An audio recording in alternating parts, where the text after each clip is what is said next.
अब मैं समझा तेरे रुखसार पर तिल का मतलब, दौलत हुस्न पे दरबान बिठा रखा है। क्या कभी आप लोगों ने सोचा कि ये पोइट्री, शायरी ये किसने ईजाद की? ये शब्दों को, लफ्ज़ों को इस खूबसूरत तरतीब में एक दूसरे से जोड़ देना और बहुत कम लफ्ज़ों में, अपना बहुत कम शब्दों में, बहुत छोटी बात करके बहुत बड़ा मतलब बयान कर देना।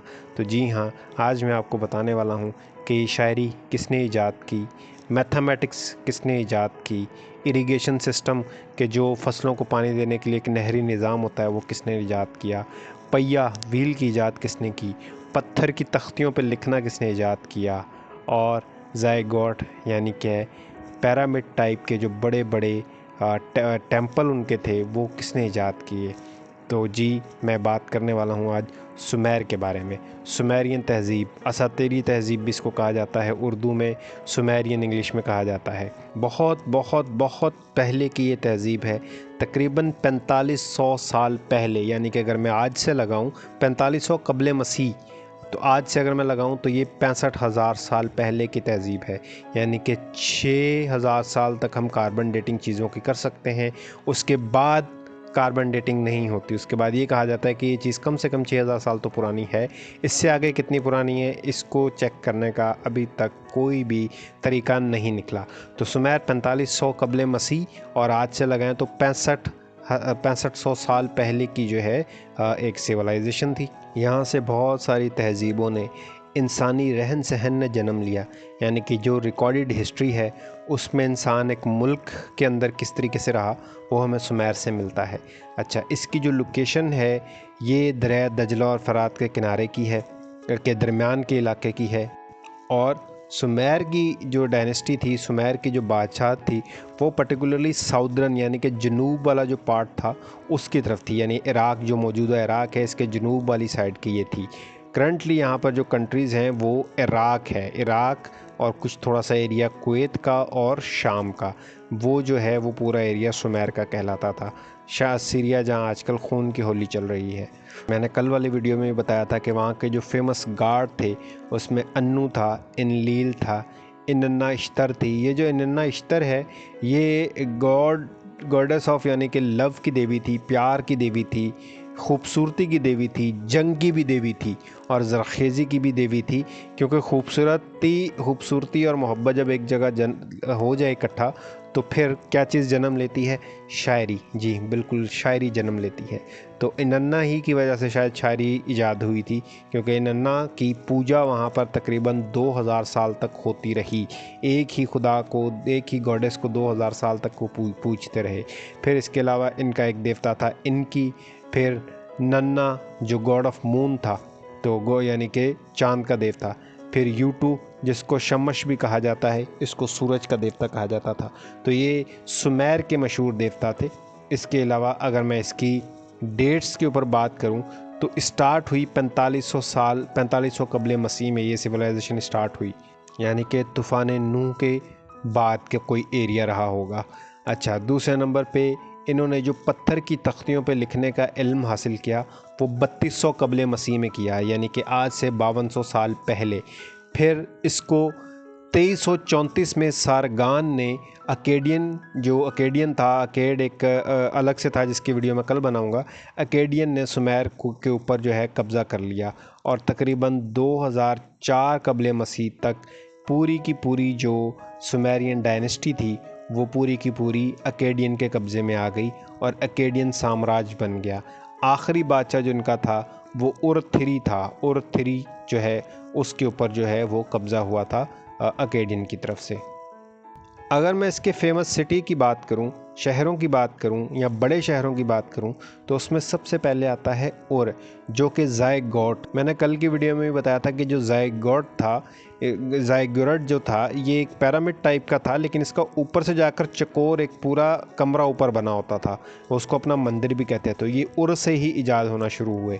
फिर उर्क है, बहुत बार बता चुका हूँ कि हज़रत इब्राहीम अलैहिस्सलाम का शहर है और यहीं से एक इनका किंग गिलगमेश भी आया था।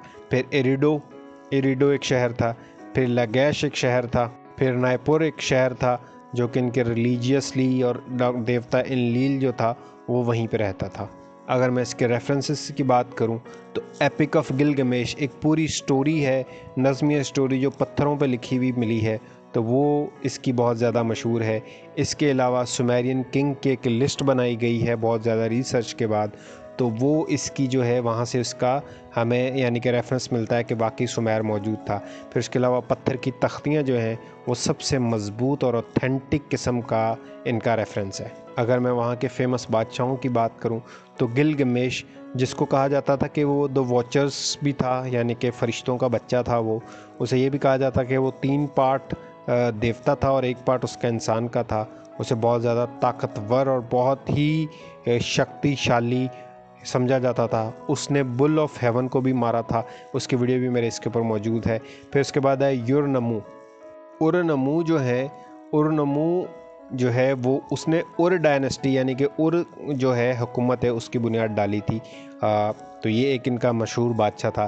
फिर है शुल्गी, ये किंग था जिसकी एडमिनिस्ट्रेशन और बड़ी बड़ी बिल्डिंगें बनाने के जो है वो फ़न में उसको महारत हासिल थी।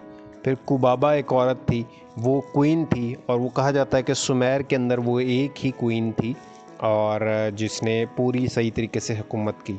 जैसे मुग़ल एम्पायर के अंदर नूरजहाँ के बारे में कहा जाता है कि वो बादशाह के होते हुए भी हुकूमत करती रही। फिर रज़िया सुल्ताना के बारे में कहा जाता है। तो कुबाबा जो है वो इन फेमस किंग और क्वीन की लिस्ट में आती हैं। फिर इसके अंदर जो मशहूर जंगें हुई हैं वो एक जंग हुई थी लगैश और उम्मा के दरमियान में, यानी कि वो ज़रखेज़ इलाका था कोई एक, उसके ऊपर ये 2 अलग अलग कबाइल थे, इनकी जो है वो जंग चलती रही। फिर अकैडियन की जो कॉन्क्वेस्ट थी, अकैडियन ने आकर सुमेर के ऊपर कब्ज़ा किया। उसके अंदर जो इनका किंग सारगन था, मैं सारगन आपको बार बार बता रहा हूँ कि हज़रत मूसा अलैहिस्सलाम वाले फ़िरौन जो गर्क मनूस हुआ था दरिया के अंदर, उसका बहनोई था। फिर एलामाइट इन्वेजन ऑफ उर, एलामाइट ने जो है, एलामाइट कोई होगा एक कबीला जिसके बारे में अलग से वीडियो बना दूंगा, उसने पूरे जो है उर को तबाह बर्बाद करके उर डायनेस्टी को ख़त्म कर दिया था। रीज़न ऑफ डिस्ट्रक्शन के ये सुमेर ख़त्म क्यों हुआ, इतने साल ये ज़िंदा रहा, तो तकरीबन ये 4500 कबले मसीह में स्टार्ट हुआ और 2000 कबले मसीह में ये फ़ना हो गया, यानी 2500 साल तक इसकी डायनेस्टी रही।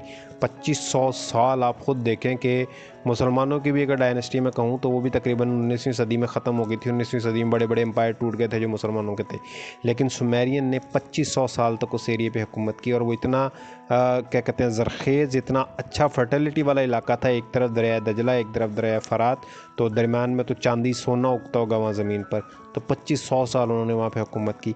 फिर ये इलाका अकेडियन डायनेस्टी में सारगान के हमले और बाकियों के हमले की वजह से उसमें ज़म हो गया और सुमेर तहज़ीब ख़त्म हो गई। और मैं आपको ऑलरेडी बता चुका हूँ, ये लोग पत्थर पे लिखने का हुनर जानते थे। पहिया इन्होंने ईजाद किया, लेकिन इनका जो पहिया था वो मेनली यानी गोल प्लेट जो है वो प्लेट के तौर पे यूज़ होता था। इसको उन्होंने ट्रांसपोर्टेशन के लिए यूज़ नहीं किया था। बहरहाल पहिया बनाया, गोल इन्होंने किया था। फिर उसके अलावा इनका जो मैथमेटिक्स के अंदर है कि जो 60 न्यूमेरिक का सिस्टम है, 60 सेकंड, 60 मिनट, 60 मिनट का 1 घंटा, ठीक है। तो ये सारा कुछ जो है ये इन्हीं की तरफ से आया था, सुमेरियन की तरफ से आया था। उन्होंने ये सारी चीज़ें की थी। फिर उन्होंने ज़ैगोरट बनाया था, जिसका सीधा सा मतलब है कि वो ज्योमेट्री को बहुत अच्छा जानते थे। और पोइट्री, जहाँ पर इनन्ना जैसी हसीन देवी हो वहाँ पर पोइट्री ना हो, ये हो नहीं सकता। जहाँ एक तरफ दरिया दजला और दूसरी तरफ दरिया फ़रात हो, दरमियान में ज़रखेज़ी हो, हरियाली हो और उस हरियाली के अंदर एक खूबसूरत देवी का बसेरा हो, तो कौन नहीं चाहेगा कि पोइट्री हो। इसलिए पोइट्री वहीं से ईजाद हुई। और इनकी ज़्यादातर कहानियाँ जो आपको सुमेरियन मिलेंगी तो वो नज़मिया सूरत में है, वो हिम्स की सूरत में है, वो लिखी हुई सूरत में है। एपिक ऑफ गिलगमेश भी एक लिखी हुई, एक नज़मिया सूरत में लिखी हुई है। तो आज के लिए इतना ही। कल हम मिलेंगे अकेडियंस के साथ, वहाँ के बारे में देखेंगे क्या है और किस तरीके से वो पनपे थे, कैसे बड़े, कैसे हुए। तब तक आप मेरे जो है, मैंने एक 60 वीडियो बनाई हैं डिफरेंट इसी पुरानी सारी तहज़ीबों के ऊपर, उसका ये ट्रेलर है, ये देखिए। जैसे ही मेरे 1000 सब्सक्राइबर होंगे मैं उसे अपलोड कर लूँगा। तब तक के लिए मास्सलाम।